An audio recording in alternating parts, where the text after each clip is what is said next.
What's up, YouTubers? Green Wolf back here with another knife review. Well, what I got for you this time is not much different than the other stuff I've done, but I've had this knife for a while and I really like it. I've never had a chance to review it. I don't carry it with me because one of the things I don't like about it is its carryability.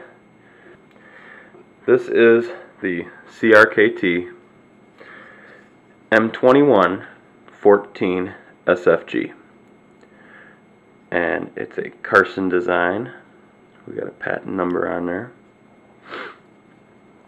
Okay, they call this one the big dog. I guess the M16 is considered smaller or something. I don't know. When I was looking, it seemed like the M16s were more expensive than this one. They list this on the CRKT website for retail of $89.99. Now, I bought this for $41.76 out the door on Amazon.com. So, chances are you're going to be able to find it for about the same. Now, if you can see here, it's got a dual thumb stud. Okay, dual thumb stud, not a real fan of it, I guess you could say.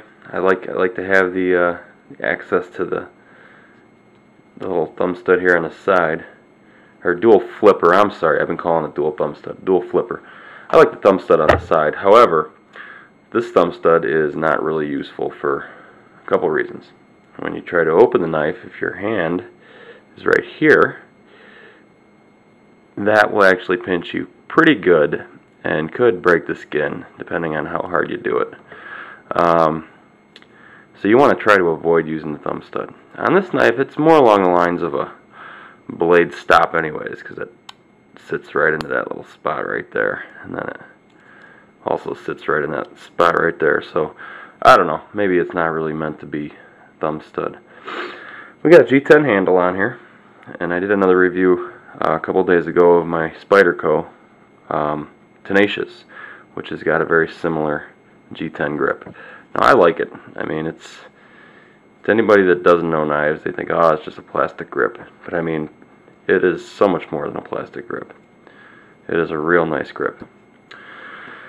Okay, total length of the knife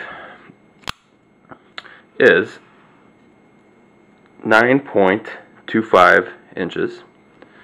He's a big boy. Blade length, 3.875 inches. And they call this a deep belly spear point.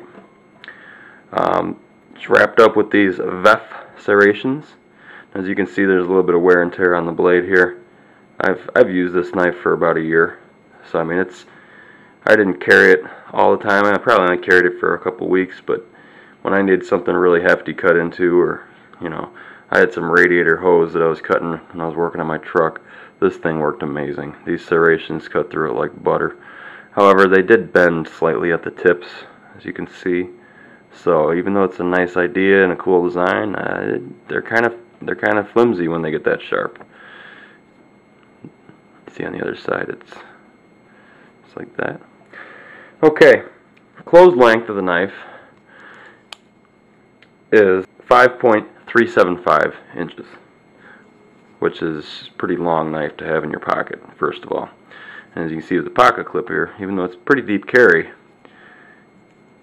it's still a pretty tight clip.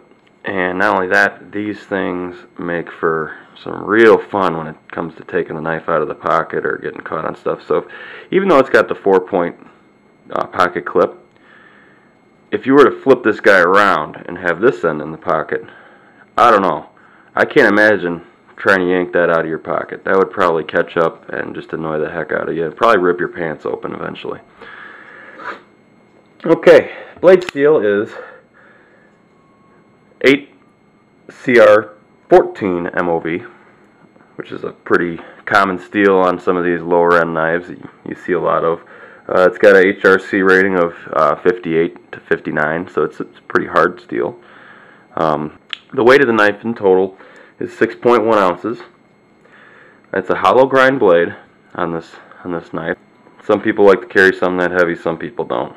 I'm not real a fan of going too much heavier than 5 ounces, but to each your own. One thing I really don't like about this knife, and they just love their product over there at CRKT, is this auto lock. Okay, kind of cool looking. First time you use one, you're like, oh, that's pretty sweet. All right, no, it's a pain. It's a pain in the ass. And the reason for it is you can't take your liner lock off without pulling this little knob down. So I mean, yeah, eventually you can get into it where you can do it one-handed. However, at first when I got it, doing the one-handed closing was not real simple. I'll tell you that much. It took a little bit of practice.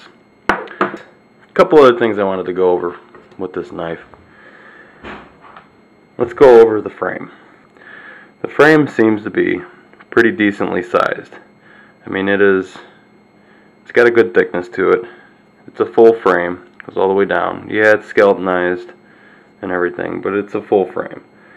They call it a 420 J2 liner. I don't know if that's the metal they use on the frame or what, but that's what that is.